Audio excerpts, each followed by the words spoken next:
hogy legyek Róma császára, és azt kiabálták, hogy én, Attila, Hun Tengrikút, és Östengri vigyázna ő. Mire én azt válaszoltam, igen, majd bevonulok Rómába.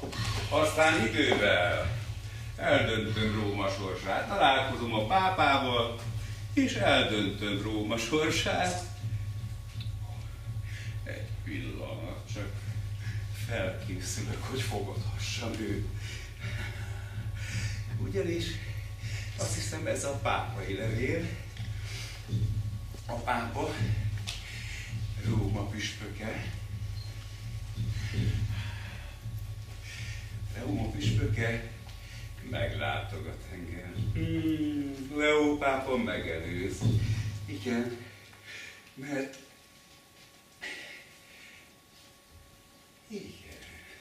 nem akarja, hogy én vonuljak be Rómába. Inkább ő jön ki hozzám. A pápai levél. Ave, qui sei tu? Ego sum, Attila, erec sonorum, ad Gladius Dei. Et qui ses tu? Ego sum Pontifex Maximus et Lupus Dei. Isten farkasa vagy, Maximus. Üdvözlöm a Hun Birodalom császárát. Jézus Krisztus áldása legyen rajta és birodalma. Üdvözlöm Róma püspökét. Isteni áldása legyen rajta és a városán. Attila, a Hun Birodalom császára 4 szem közt kíván tárgyalni Róma püspökével. Várj beljebb, Róma püspöke. Azt hiszem, világosan fogalmaztam.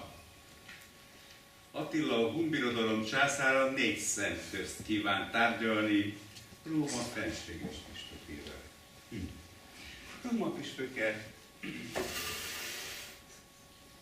kéred az aranykupádat, vagy megelégszel a fakupámmal? Most bosszút állsz rajtunk a római katolikus egyházon hunellenes politikája miatt? Lemészárlod a papság vezetőit, lerombolod a templomait, üldözni fogod a keresztényeket? Nyugodj meg, Róma püspöke. Bár tudjuk, hogy aki nem a ti hiteteket követi, az vagy eretnek, vagy fogák. Minden esetre egy sötét alagúton, téveje a pokol felé vezető úton. Most jól idéztel? Ki vagy te? Attila Tengrikút vagyok. A Hun Birodalom császára. Mit jelent az, hogy Tengrikút? Az ég fia. Az ég fia nem lehetsz. Az ég fia egyedül a mi úrunk, Jézus Krisztus az Atyaisten fia. Az ég fia, Isten, Istengri minden teremtménye. Ég, föld, tűz, víz, levegő, egyaránt, sőt, a súlyos. De Jézus Krisztus... Jézus Krisztus is az ég fia. Az ég teremtménye. Jézus Krisztus a mennyekben uralkodik az Atyával és a Fiúval, ami azt jelenti, hogy egy Isten van 3 személyben. Igen. De ti rómaiak egy kicsit furcsán értelmezitek ezt a dolgot. Azt mondjátok, hogy 3 Isten van, de azért mindenki fogja fel úgy, hogy voltak éppen ez a 3 Isten egy Isten. Igen, egy Isten van 3 személyben. Igen, Szent Ágoston püspök Hippó szerint... Szent püspökéről beszélünk, ugye? Ez isteni misztérium, amit emberi ész fel nem foghat, tehát gondolkodás nélkül el kell fogadni. Igen. De, a mi honvallásunk egy kicsit másként értelmezi ezt a misztériumot. Mi az ég folyamatos változásaival ábrázoljuk. A nap a nappal az az élet. Az éjjel a halál. A birkodak és az alkohol az újjászületés. Tehát mi így ábrázoljuk Akkor Isten megfejthetetlen misztériumát. ti hunok a napot és az eget imádja. Nem, mi hunok, az egyetlen Isten.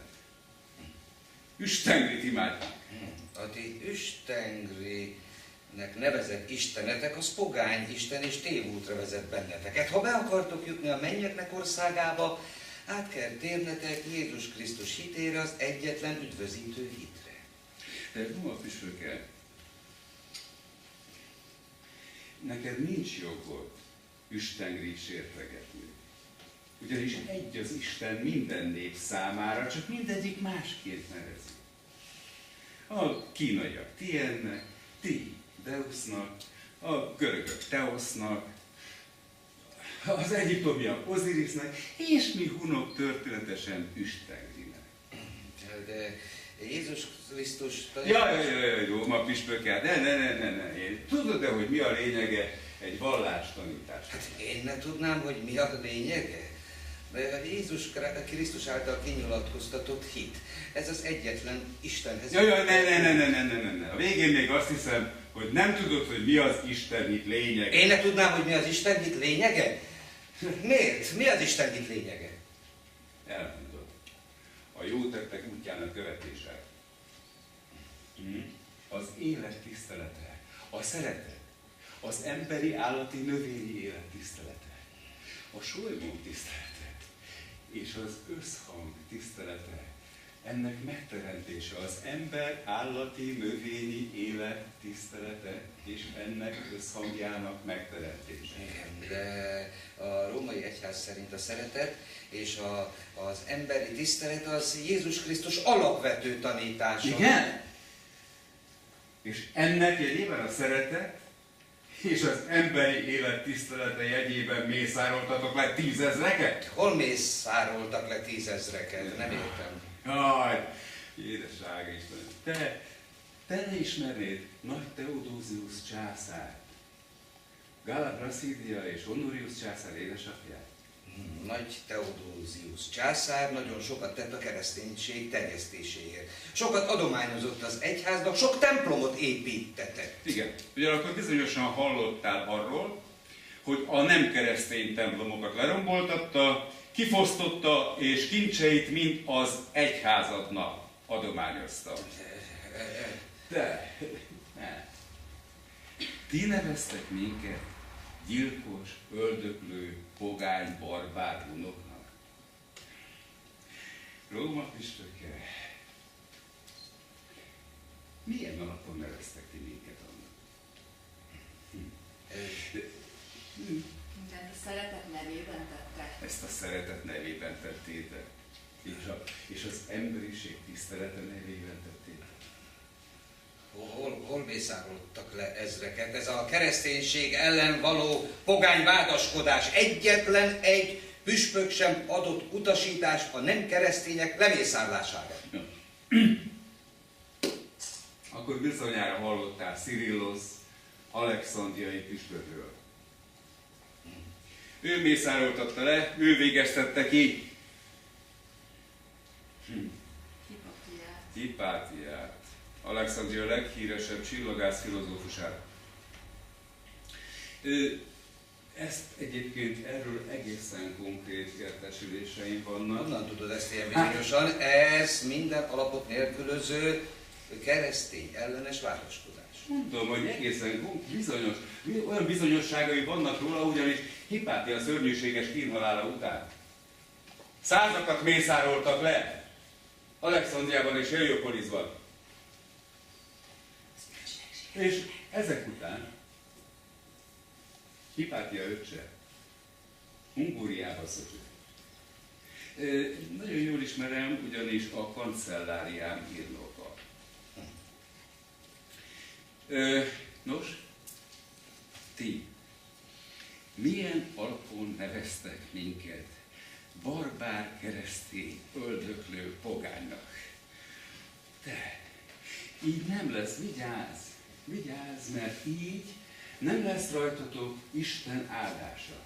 nem lesz rajtatok Isten áldása, nem fogja megvédeni az egyházadat, a városodat, nem fogja megvédeni a hatalmi és bormáborban fetrengő Valentinius császárt. Felség, Igen. nem értem, hogy mit beszél. Mi Istenben hiszünk. Igen. Egyetlen Istenhez vezető úton, amit Jézus Krisztus mondott ki. Egyébként miért jött felséged Itáliába? Jó, hogy beteljesítsem gyermekkori álmomat, és megvívjam a csatát Rómáért. Tehát milyen csatát? Nem kell csatát vívnia. Róma védtelen, Róma itt hever a lábai előtt. Róma püspöke? Te! Miért jöttél hozzá? Azért, hogy kegyelmet kérjek felségettől. Kérem, kegyelmezzem meg Rómának és a római lakosságnak. Te kérsz kegyelmet Róma lakosságának? Nem hallod, hogy ide hallatszik a nevetés, a zene? Nem hallod, hogy jól érzik magukat? Fele város kijött, hogy együtt ünnepeljenek a harcosaimmal. Sőt, meghívták harcosaimat, hogy vonuljanak be Róma városába. Azok csak fiatal asszonyok, könnyűvérű nőcskék, akik csak mulatozó férfiak társaságában érzik jól magukat. Igen. De gondolkozz már egy kicsit bölcsebben, Róma püspöke. Papjaitok azt prédikálják, hogy pogány, vad barbárok vagyunk.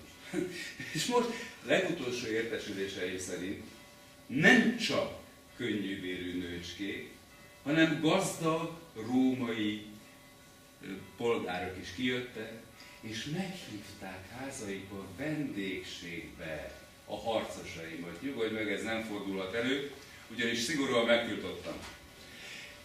Engedélyen nélkül egyetlen egy római kaput nem léphetnek át a harcosaim. De felség, hát a bor még a legjózanabb eszű polgárok eszét is elveszi. Hát akkor jól figyelj rám, Róma püspöke. Nem a bor veszi el a józan életű polgárok eszét, hanem a rengeteg hazugság, amivel elbutítjátok őket. Tessék! Eddig azt hallották, hogy mi öldöklő, barbár, vad pogányok vagyunk. Most pedig azt látják, hogy a harcosaim életvidám, jókedvű, nagyon tisztességes emberek. Felség, én azt hittem, bocsásson meg, nem tudtam, hogy... Jaj. Róma püspöke, te vigyázz, mert belelátok a lelkedbe. Szövetséget kötni biztosan. Felség, egy pillanat. Valentinius császár megkért rá, hogy tudassam felségeddel, hogy a római birodalom kész új szövetséget kötni a honbirodalommal. Ezt a szövetséget Honoria főhercegnő és felséget házassága fogja megpecsételni. Honoria hercegnő hozománya Helvécia, Észak-Gallia és Nagy-Britannia lesz. És a szövetkező felek, hogyha ellenséges támadás éri őket, akkor közös erővel biztosítják mindkét birodalom fennhatóságát és területi egységét. Hát Valentinius császár alaposan megváltozhatott, ha már nem azt üvöltöz, hogy Unos eliminandos esse! A hunokat pedig utolsó fattyukig ki kell írtani. Hanem azt mondja, hogy egy új szövetséget kíván kötni velük, és ezt az új szövetséget Honoria főhercegnő házasságával kívánja megkoronázni. Holott az előző esztendőben még arról tudósított, hogy Honoria főhercegnő férjhez ment. Ezt te bonyolítottad. Márpedig az egyházi szokások szerint többé már nem lehet elválasztani. Most tréfálkozik a császár? Felség, én, mint az egyház feje és Róma püspöke, egyházjogilag kimondhatom a vállást. Már intézkedtem is, elválasztottam Honoria főhercegnőt a férjétől, hogy felségeddel törvényes házasságot köthessem. Hát már késő, Róma püspöke. Engem a házasság nem érdekel, és soha nem is érdekel. Láthatod? Te csak kíváncsi voltam, Azért fogadtam el Honoria főhercegnő házassági ajánlatét, mert érdekelt, meddig megy el a császári udvar képmutatásban és álszentségben. Felség, ez a házasság azért is lenne nagyon fontos Valentinius császár számára, mert megpecsételné és szentesítené a új hun-római szövetséget. És ne felejtsük el, hogy ezzel a szövetséggel, illetve házassággal a hun birodalom nagyon gazdag tartományokhoz jutna. De ide figyelj, Róma püspöke, te még mindig nem veszed észre, hogy két nem egyenlő erejű ellenfél áll egymással szemben? Róma hadserege jelentéktelen. Róma városa végtelen. Ha akarom, még ma bevonulok Rómába, elfoglalom Rómát, holnap Ravennát, elfogadom a császárt, lefejeztetem és véget vettek nevetséges uralmának. Felség, kérem, Jézus Krisztus nevében kegyelmezzen Rómának és a keresztényeknek. Ja, mert te kegyelmeztél, ugye? Miért hirdettél keresztes háborút a pogányok ellen, mi ellenünk?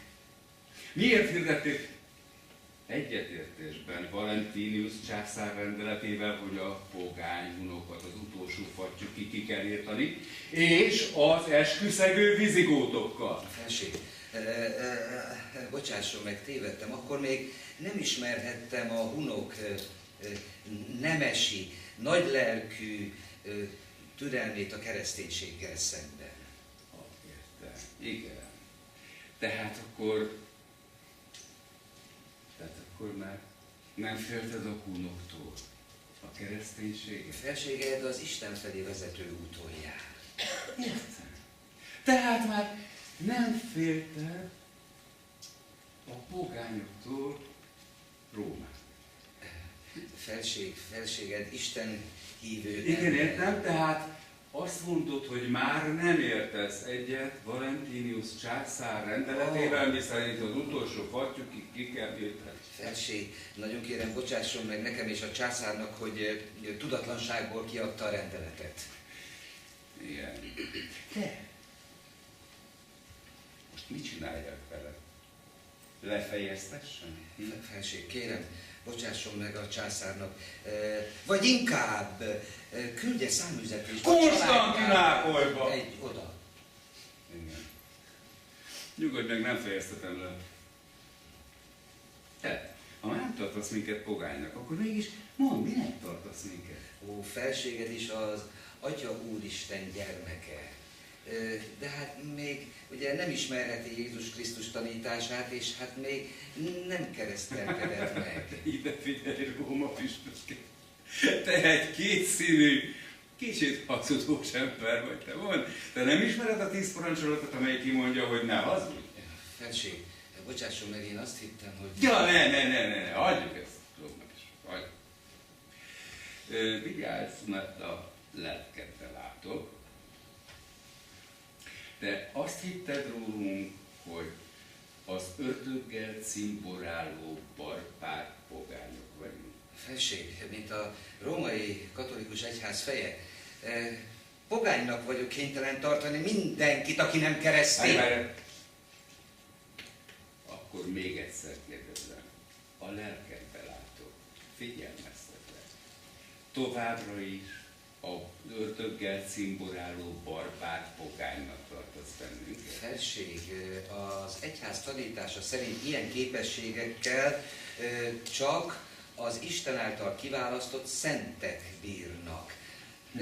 Felséged nem keresztény, Isten mégis megadta volna ezt a képességet? Ja, ne félj, Róma püspöke, nem vagyok szent. Csak Isten megadta nekem azt a képességet, hogy belelátok mások lelkébe, és olvasom a gondolatait. Felség, de hát értse meg... Én mindent megértek! Mindent megértek, és mindent megbocsátok, csak a hazugságot és a képmutatást nem. Ugye? Jó a püspöke. De most már látom, hogy őszintén beszélhetünk egymással, igaz? Na, hát már így őszintén beszélhetünk egymással. Te áruld el nekem, hogy miért olyan kizárólagos a te hited, miért tartjátok magatokat az egyetlen letéteményesé, akkor csak ti lehettek a letéteményesei a keresztény katolikus, római katolikus keresztény egyháznak, csak ti mehettek a helyes úton, és mindenki más, az tévelygő pogány, aki pokorra való, és akit el kell égetni. Felség, a katolikus egyház szerint Jézus tanítása az egyedül üdvözítő és egyedül helyes út az Isten felé vezető úton. Ó, te akármi legyek, ha egyszer szenté nem avatnak téged. De, értem. És mondd,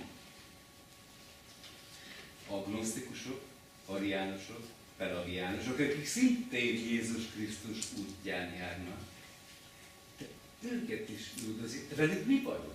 Ó, hát ők tudatlanságban élő pogányok, akiket Isten megért és megnyitja majd előttük a mennyeknek országát. A keresztények azokat a pogányokat ítélik el, akik megismerhették volna Jézus tanítását, de nem fogadták el, sőt, elutasították azt. Már értem. Tehát ezek a pogányok, jó. Tehát én is pogány vagyok? Nem. És azok hova jutnak? Azok pokolra jutnak? Felséged helyzete teljesen más. Felséged ősei Isten hitét követi, ami hasonló a régen élt szent életű emberek életéhez. Igen. Értem. A proféták? Hát, mint a proféták, hát értem, világos. Életükben a proféták, ők is pogányok? Nem. A proféták? Dehogy pogányok. Hát ők az Isten felé jártak. Igen, de Krisztus előtt éltek, mondjuk. És nem ismerhetek meg Jézus Krisztus tanítását, Akkor nem tekintetők pogányoknak. Ők is az Isten felé vezető úton járnak. Hoppá. De. Azok a rokonai, a fehér hunok, az ordoszi hunok, a kínaiak, a hindu, a nihoniak, akik egy kicsit távol élnek innen, de nem ismerhetik Jézus Krisztus tanítását. Ők is pogányok? Ők nem tekintetők pogányoknak, és Isten majd megnyitja előttük a mennyeknek kapuját. Értem. Tehát, most akkor én rám mi vár? Pokol vagy mennyország? Felséged Isten hívő ember, Isten ezt tekintetbe vesz, és Jó, megnyitja a mennyeknek kapuját. Egyetlen szóval válaszol. Mennyország vár, vagy pokol?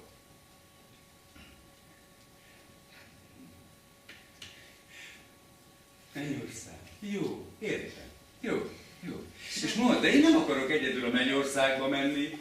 Én azt akarom, hogy a harcosaim, a vezéreim és a családjaik is velem jöhessenek. Hát ha tisztelik az egekulát, és jót tesznek, akkor Isten ő előttük is megnyitja a mennyeknek kapuját. Ó, hát látod, egyről beszélünk, Róma püspöket.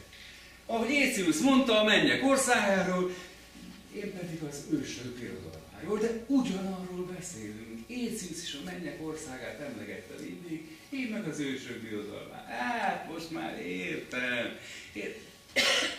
Na de várjál, csak most mindenki keresztény lesz, akkor nektek nagyon-nagyon sok papot kell majd kiképeznetek, és ezek hogy kerülnek oda? Tehát, hogy tudtok ennyi papot és püspököt kiképezni? És ami a legfőbb gondom, hogy miből élnek majd meg? Jövedelem hiány. Felség az Istenfélő hívők adományaiból és adóiból fenntarthatja magát az egyház. Ó, hát már világos. Értem.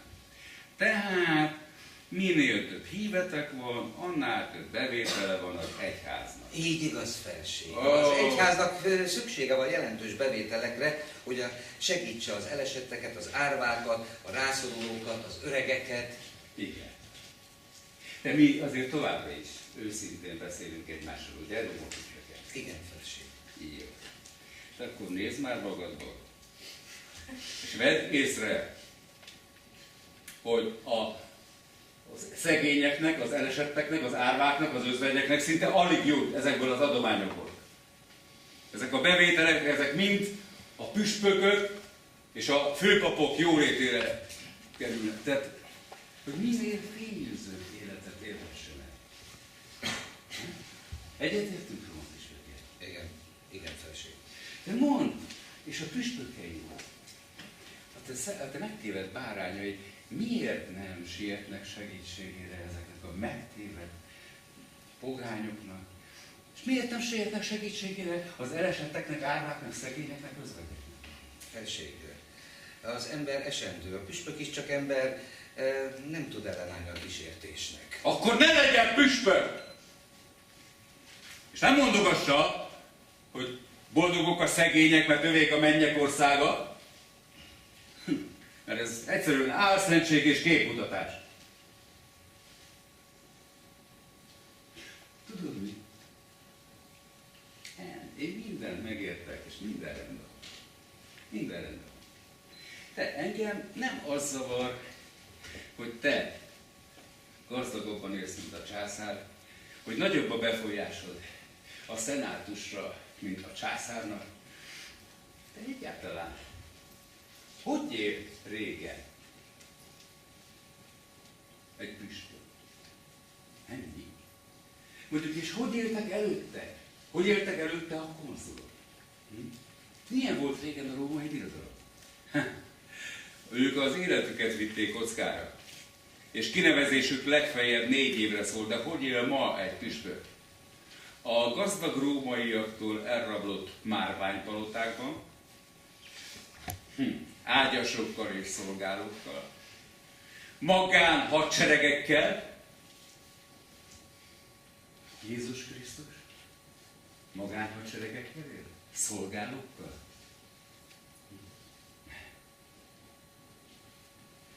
Nem ő mondta véletlenül, hogy könnyebb a gazdagnak, könnyebb a tevének átkelni a tűfokán, mint a gazdagnak a mennyek országába. Róma püspöke, tényleg nem zavar, hogy gazdagabban élsz, mint maga a császár. Nem zavar, mert mindenki éljen úgy, ahogy akar.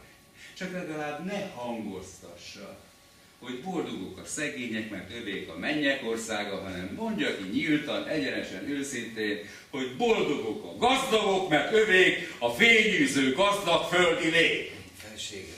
Jó. Rendben van, Róma püspöke. Én nekem hamarosan dönteni kell, hogy hogyan vonulok be Rómába. Felség, ha visszatérek, hatalmas ünnepséget rendezek a felséget tiszteletére és a bevonuló sereg tiszteletére. Csak azt mondja meg felséget, hogy a bevonulása után mit szándékozik tenni az egyházzal és Rómával. Róma püspöke. Hát akkor vegyük először is sorra a tényeket. 1. Róma püspöke a császárral egyetértésben szüntelenül gyalázott és rágalmazott engem, így van? Így van. Jó. Róma püspöke a császárral egyben és együtt a püspöki karral szüntelenül lázított a hun birodalom ellen. Így van? Így van.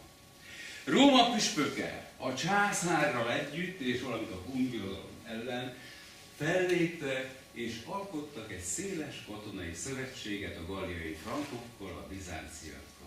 Ez pedig felelős hun vezetőként nem ülhet el. Tehát megmondom, mi fog történni. Bevonulok Rómába, és széttaposom ezt az aljas, hun ellenes kígyófészket. Lerombolom Rómát.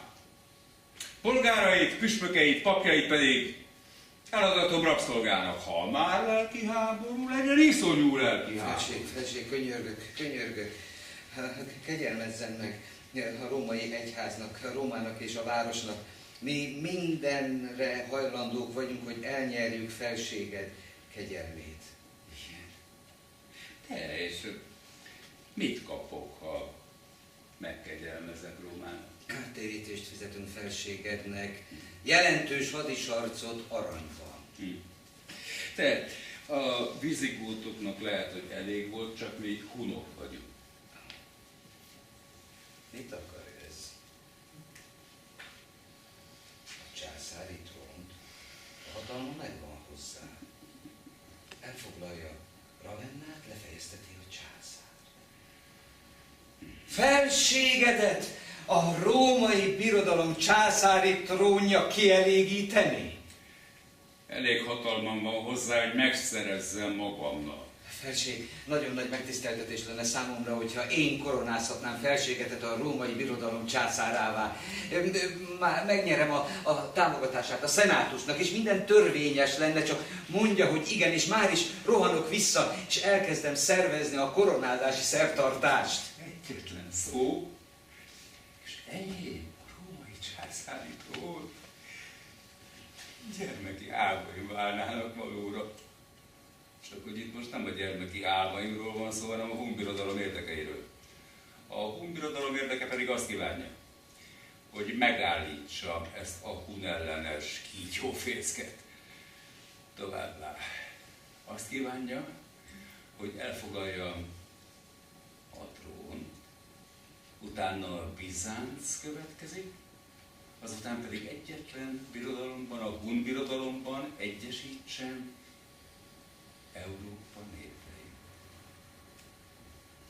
Viszont ha nem vonulok be Rómába, akkor a pápa elhírezteli, hogy a mennyből angyalok szálltak alá az ő imádsága hatására, és elűzték Róma falai alól a barbár vad hun seregeket.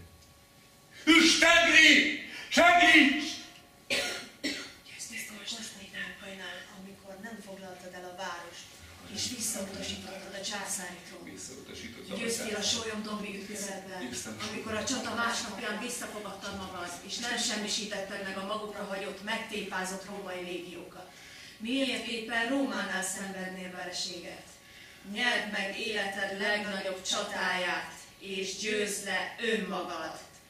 Ne törődj azzal, hogy félrevezetett emberek sokáig nem fogják megérteni, és a pápa győzelmének tekintik visszavonulásodat. Az a legfontosabb, hogy Üstengri ismeri az igazi okot. Ő majd gondoskodik róla, amikor eljön az idő, hogy az utókor megértse, hogy valójában te voltál az igazi győztes Rómánál. Köszönöm, Üstengri, hogy világosságot gyújtottál sötét lelkembe, és megnyerhettem életem legnehezebb csatáját. Felség, még nem adott egyértelmű választ. Elfogadja az ajánlatomat? Róma püspöke, Üstengri áldásra legyen rajtad és városodon. Jézus Krisztus áldása legyen felségeden. Akkor mikor vonul be Rómába? Nagyon nagy ünnepséget rendezek a tiszteletére. A csata eldőlt.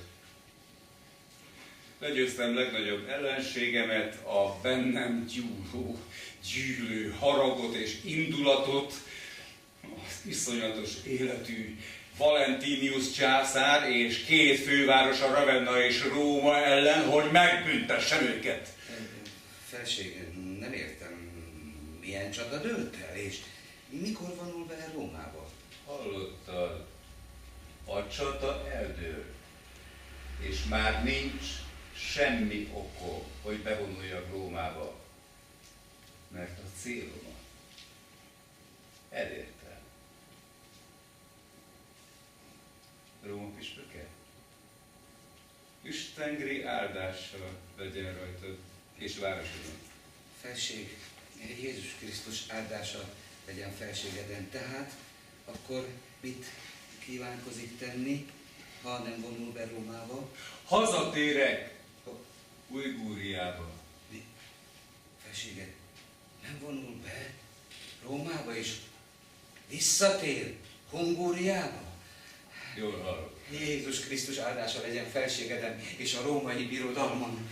Üstengri áldásra legyen rajtad, Róma püspöke. Uram,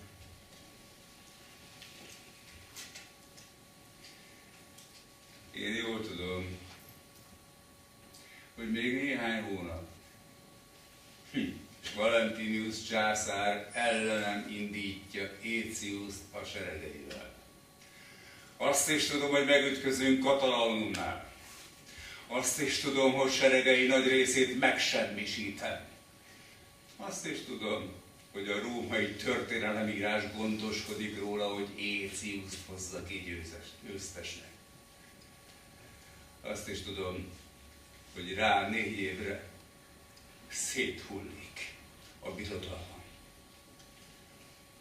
De azt is tudom, hogy 1,5 év múltán azokból a lélekrezgésekből, amelyet valaha Torda Atakánban teremtettünk, újra támad a birodalmam. Úgy legyen! Hőseink! Hőseink! Tekintsetek le rá! Ti néktek áldozunk! Hozzátok szál imád! Az élet küzdelmében segítsétek népünk! Kérjétek Istengrét! Áldja meg a vérünk! A Hunok Istenét! Egyetlen Urunkat! Közös gyökerünket! Közös életünket! Kérjétek Istengrét, áldja meg a vérünk, a Hunok Istenét, egyetlen Urunkat, közös gyökerünket, közös életünket, a Hunok Istenét, egyetlen Urunkat, közös gyökerünket, közös életünket.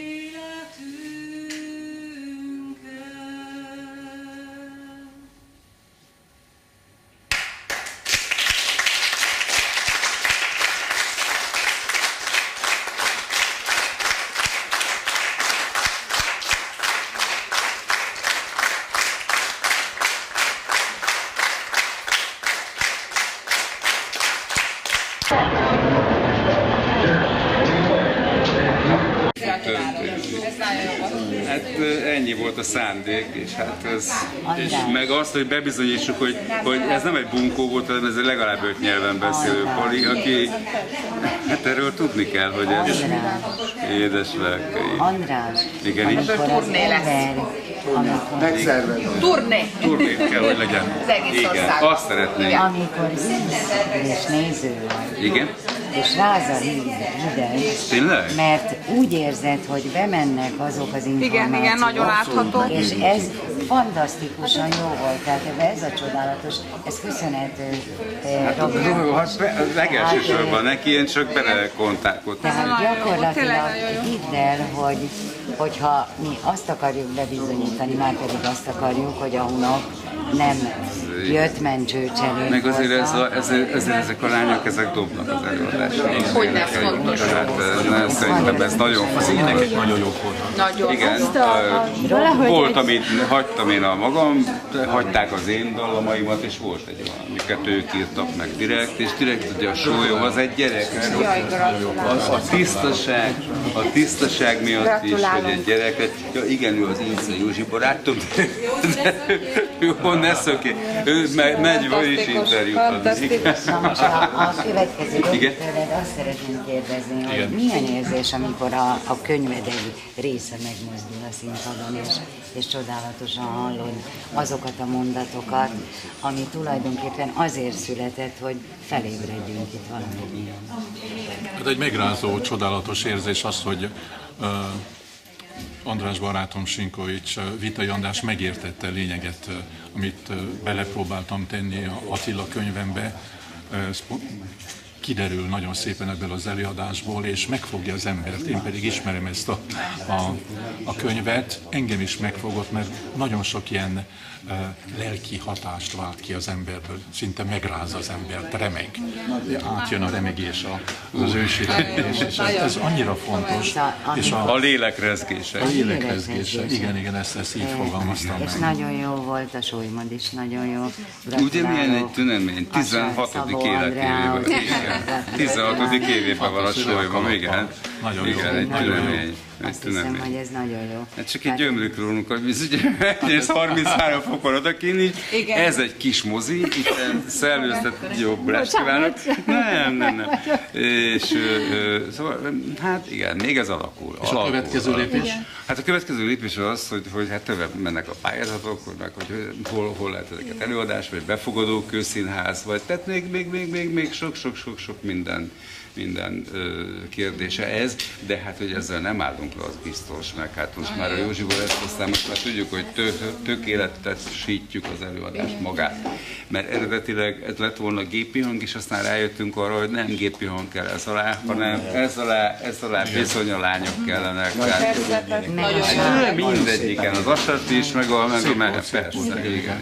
Mondhatok egy javaslatot? Lenne fogadás, azt mondták, hogy szeretnének egy icipici kis vágást a filmben, azt bemutatják a városnak, nagyon és jó. ott a Siófoki Színházban ezt be lehetne mutatni, mondták nekem tegnap. Mondtam, ez nagyon jó. Ott ugyanis van levegő is. Igen. Tehát az egy hatalmas előny ennek a dolognak. De a Keszthelyen is el tudod intézni. Keszthelyen, Kaposváron. Igen, meg aztán mi készülünk mi is, hát rengeteg. De hát én nagyon szívesen segítem. Nagyon szépen köszönjük. Hát én nagyon igen, ez egy válogatott mindenkinek. Én nagyon-nagyon sok sikert kívánok András neked is. És az egész stábnak. Úgyhogy további jó munkát, Robi. Köszönöm szépen. Lesz következő könyv. Rendben, lesz Csinálok veled együtt. Igen. Végvári Oroszlánom. Október elejére megjelenik. Már a korrektornál van a javítás, jövő 2 héten belül. Ott van az, amikor Rabak bejön, és azt mondja, hogy akkor leülünk beszélgetni, jó? Köszönöm szépen, jó munkát ezt nektek. betettük ezt a latin kis